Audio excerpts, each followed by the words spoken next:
Hello, and welcome to Japanese craft beer reviews. Today we have a kind of special review. I'm here with Mark, and Mark and I are going to look at three beers from a brewery you may not have heard of. It's called Second Story Ale Works in Tokushima, Japan.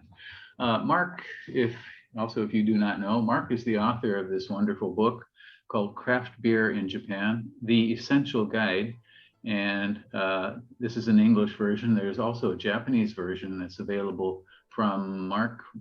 How can people order this?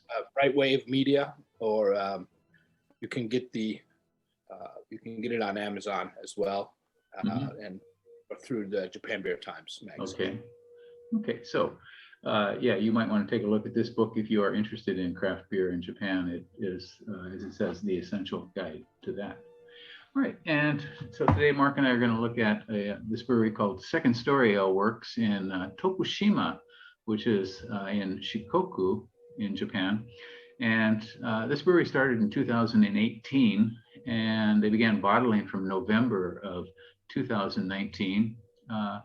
And the name Second Story refers to the location. The brewery is in the second story of a building. In fact, I think it's the in-laws building of the brewer. Is that right? It's a farm building. It's on the in-laws, the brewer's in-laws farm. Okay. And it used to be a garage, actually. I've always heard brewers say the cardinal rule of starting a brewery is don't put it on the second floor because it's so hot. Huh? The fermenters are on the first floor. Oh, they are. Okay, that's good. It's on the second floor, so it works quite well by gravity, Yeah, I mean, we don't have to wash down the floor up there and everything. Yeah, that's good. Okay, and Mark has been there, actually. Mark went there, and I'm going to let you, Mark, talk a little bit about the brewery and the brewer, in fact. The brewery is a lovely little place. It's about 15 kilometers southwest of Tokushima City, really in a very countryside, rural environment, kind of hard to find. It's on the brewery is named Pat Brown. He's American, and his wife Yuki Brown. That's her family's farm.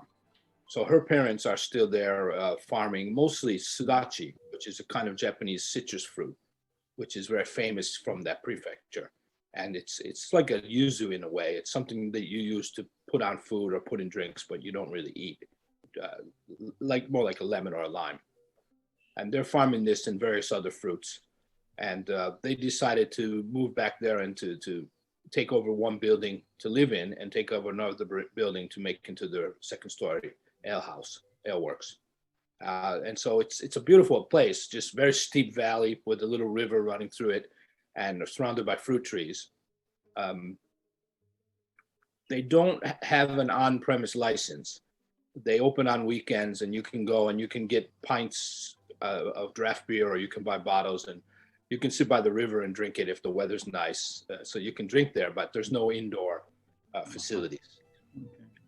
Pat has been living in Japan on and off since the early 90s.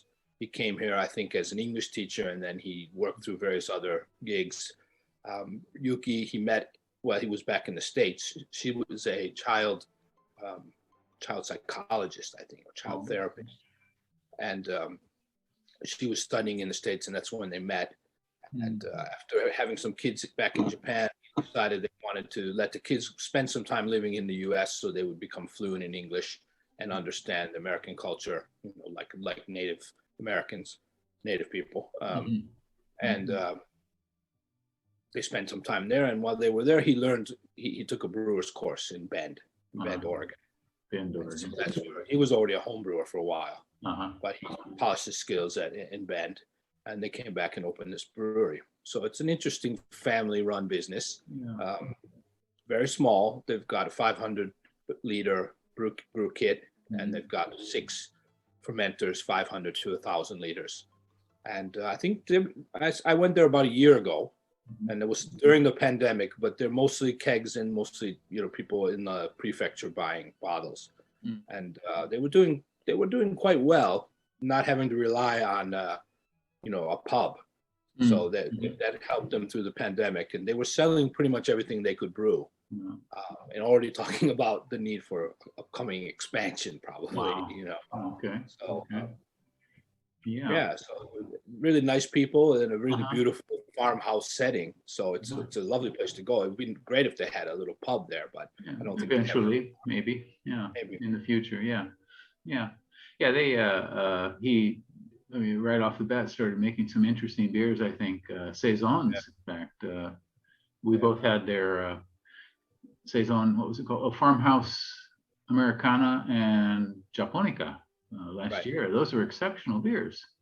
Right. So those were from early 19. He brewed those in early 19 and released them over a year later. So they were really exceptional. Yeah, it's interesting to see a brewer that does that right off the bat instead of putting out a standard line of 2 or 3 beers for 5 years, but right away he started making interesting beers. Yeah, so, and they were good too. They were exceptional. And one of them was one of my top beers of the year for sure. The Americana. Yeah. Americana. Interesting about those is they were in the 750 ml bottles, right? Right. He had a lot of trouble selling them, and I think he actually still has some. He has some on the website. They still have some Japonica for sale. Just the one, right? Yeah, but not the other one. Yeah. It's hard to sell those big bottles in Japan. They're just not popular here. Is that right? Oh, okay. That's probably why he went to the smaller bottle this year. This year is a smaller bottle. Yeah. In fact, one of the beers we will review in this series of videos is a farmhouse saison style. On Rate Beer, this brewery has 41 beers listed, and on Untapped, 61. 61. Wow. Yeah, I assume some of them are duplicates, but in any case, and the average on Untapped was 3.75 out of 5 for all the beers, all the ratings. Yeah, pretty high. So, okay, so we're going to get into 3 beers from Second Story Ale Works now. Please hang on just for 1 second and we will get ready. And here we are with another beer from Second Story Ale Works in Tokushima, Shikoku, Japan. And it's this one. It's called Yocchan Berry. And this is a sour wild beer flavored 7%. And on Rate Beer, there are no ratings whatsoever. Untapped had 2 ratings when I checked. Okay, and I'll let Mark talk about this one. What he knows. I just like this picture. I think this is a great picture. Like a Japanese salaryman who's come home from work and really needs a beer, And that's Yocchan. That's a picture of Yocchan. It says their uncle, but uncle in Japanese also just means a guy of uncle age. So I think I remember them saying it wasn't their real uncle, but a friend of theirs who lived in the town who liked drinking these fruity beers. Mm-hmm. They've got at least 4 of these Yocchan beers now. This is a series of fruited sours. They have a lemon, an orange, and a tropical, as well as the berry. Last year, the berry was only 4.5%. So this one jumped up to 7. So this should be quite a bit different. I just had the new tropical last week, and that was quite nice. It had mango syrup in it, or mango paste puree. Mm-hmm. This has raspberries and strawberries, both local, as well as some lactose to kind of smooth out the sourness. Okay. I'm pretty interested to see how the kick up in alcohol has changed, because I really liked the 4%, the 4.5% one last year as well. So kind of interesting.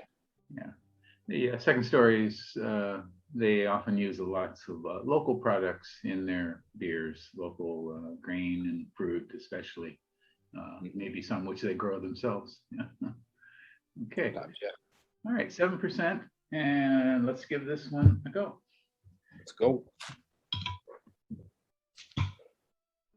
I think sour beers in Japan are interesting to me because, a lot of Japanese beer drinkers or craft beer drinkers are not really used to sour beers. And so I think you probably think the same as I do, Nev, but they're not really that sour most of the time. A lot of them are fruity and a little bit tangy. Right. think Second Story has a little bit more sourness, not quite as crazy as American beers get, but Yeah. more than the average Japanese so-called sour, I think. Yeah. That's a pretty beer.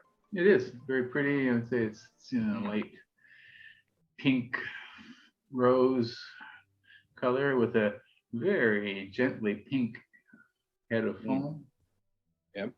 Clearly the berries came through here. Lovely berries. Oh my. Milky lactose and Lord, yeah. acid and berries. Yeah, Nice.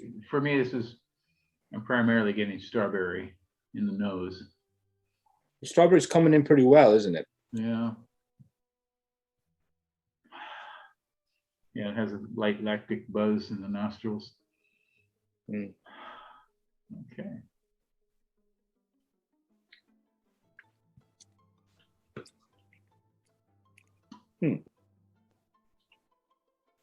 Less of the massive berry, and definitely more strawberry, I think, than raspberry.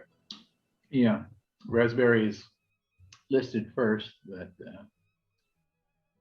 yeah, for me it's strawberry, like a little strawberry jam. Usually strawberry doesn't really come out that strongly in beer, so I wonder what it's doing. It's not a strongly flavored fruit, all right. I mean, it could be the raspberry somehow morphed into strawberry flavor or something. It's nice stuff. It's well balanced. It's not hugely sour. It's not hugely fruity either. No, it's not as sour as I thought it might be.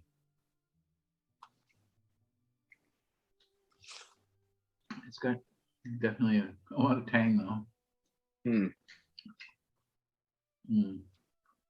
Yeah, it's not grabbing the back of my tongue like a lot of sours tend to, in that mid-final astringency that just sort of grips you. Yeah, I would call it tart much more than sour, right? It's really not that sour, not really acidic. Yeah. That said, it is more sour than a lot of Japanese sours tend to be. It's not overwhelming. It's definitely not sweet, which is good. Yeah, absolutely.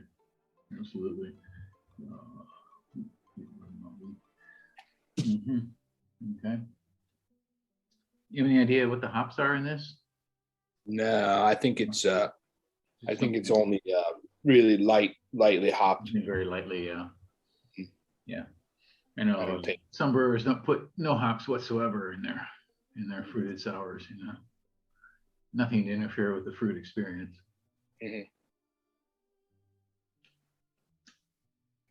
Yeah, this is pleasant. The berry notes continue all the way through.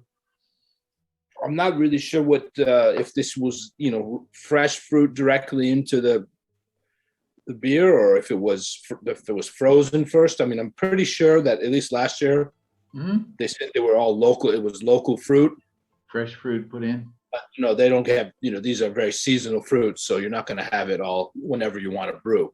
So sometimes they freeze it first, right? I see. I mean, I think in some ways when people use the puree, you get a hit of fruitiness, but it's not quite it's a little bit fake, This tastes quite natural, I think, Yeah, I mean, without being huge. Yeah, I wonder. They would certainly have a chance to do fresh stuff there, where they live, right on the farm. Although this was just coming out recently, it probably would be too late for strawberries, The date on this is this drink by show me again. Yeah, it's January 2nd. I don't know. You have the same of next year, January 2nd of next year. So I don't know what is a shelf life for a fruited sour, 7%er. Most lagers in Japan are 90 days, right? Most lagers in lagers. So fruited sour probably a little bit longer than that. So this is probably made sometime in Summer, right? early summer, maybe. Yeah, interesting stuff. Yeah, I like it. Yeah. Why do you think he knocked up the alcohol to 7?